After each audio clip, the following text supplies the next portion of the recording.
हायकोर्टाने आदेश दिले वकिलांना आणि एफडीएच्या अधिकाऱ्यांना की पुन्हा एकदा कॅन्टीनमध्ये जाऊन तपासणी करा. ते खरं तर हायकोर्टाचा आदेश आज येणार होता हे जर एफडीएच्या अधिकाऱ्यांना माहीत होतं तर त्यांनी कॅन्टीन समोर थांबायला पाहिजे होतं. त्या आदेशाची प्रत हाती घ्यायची आणि मग 1:30, 2, पावणे 2ला त्या ठिकाणी जायचं. त्या 3 तासामध्ये तर कॅन्टीन त्यांनी क्लीन करून टाकलेली आहे. म्हणजे एक प्रकारे त्याला हिंट दिल्या गेली की आम्ही येऊन राहिलो तो साफ करून ठेव. आता ज्यावेळेला आमच्यासोबत जो प्रकार घडला त्यावेळेला एफडीने 79 त्रुटी त्याच्यामध्ये काढल्या होत्या.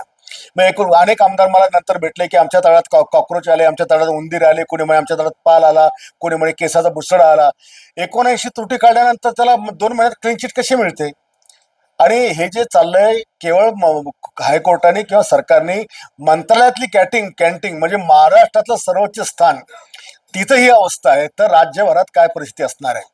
आज अचानकपणे तुकाराम मुंडेंच्या कारवाईमुळं मार्केटमधलं पनीर गायब झालं, मार्केटमधलं तूप गायब झालं, ओरिजिनल दूध गायब झालं, जे काही नकली दूध ते गायब झालं, लोकांना मिळत नाहीये. याचा अर्थ राज्यभर तुम्ही किती लहान लहान लेकरांना विष पाजून राहिले होते, वयोवृद्ध लोकांना किती तुम्ही पनीर आणि तूप खाऊ घालत होते.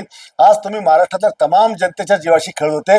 हायकोर्टाने सगळ्या कॅन्टीन महाराष्ट्रातल्या तमाम खासगी असतील का शासकीय ह्या सगळ्या वर धाड टाकण्याची कारवाई करायला पाहिजे, शासनाने केली पाहिजे.